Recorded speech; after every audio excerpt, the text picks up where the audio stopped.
Good afternoon, everyone. My name is Wilda Thomas, and I'm from Creative Art and Frame, and this is our first version of Creative E-Tips. And today we're going to talk about the whole process of Giclée on canvas. That is one of the things that has actually improved over the last 25 and especially 15 years is that whole technology. Basically, what a Giclée on canvas is an image is scanned into a computer, and then using a high-quality inkjet printer, it is printed onto canvas. Now you can upload images of reproductions, you can upload images of original works of art, or you can upload images of photos. So the important thing to know is that when you are uploading these images, that they have to be of a good quality. So basically anything that is of 1, 2, or 3 megabytes is a high enough quality to allow you to enlarge your photos up to about 40 by 40. If you have under a megabyte, then your photos, if you enlarge them too high, will be grainy. So basically anything under a megabyte is good to about a 10 by 12 size. Anything over a megabyte, like I said, 1, 2, or 3, is probably good to about a 40 by 40 canvas. So what happens is when your canvas is printed, it is printed like this. So this was an original work of art that was scanned and then was printed onto canvas. And as you can see, this is just a little sample that's printed on canvas. And this certainly could be made much bigger, as I mentioned. So when we receive these canvases, then they have to be stretched.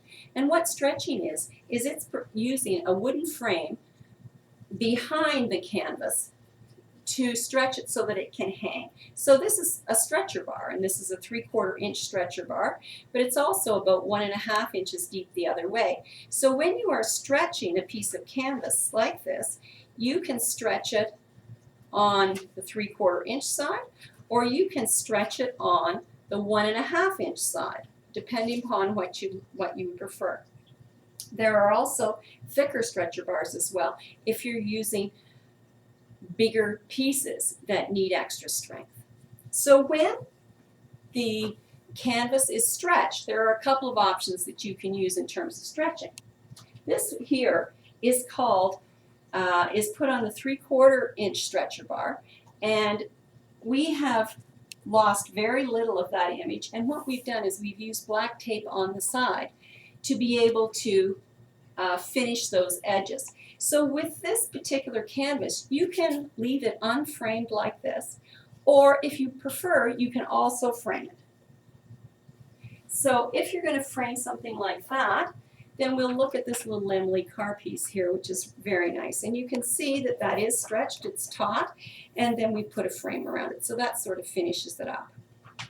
Another option with the stretching is that you can do what is called a gallery wrap. And with a gallery wrap, what happens is the image is actually stretched around the side of the canvas, or the canvas rather is stretched around the side, and the image is showing on the side. Now if you're going to do that type of stretching, then chances are you will not want to have it framed, because otherwise you're going to be losing all the lovely amount of that image on the side. However, there are many other options in terms of framing canvases, and this is what's called a floater frame. So what is happening here, as you can see, is this piece is stretched and it's framed with this little black frame. And the frame does not cover up any of the image at all. So that's why we refer to it as a floater frame. So whether you're an amateur photographer, whether you see an image that you like, whether you like a reproduction, almost any of those pieces can be printed on canvas and sized in almost any size that you like. So please consider Giclées on canvas for your photographs, your reproductions, or anything else that you may want to have framed. Thanks very much for joining us, and have a great day.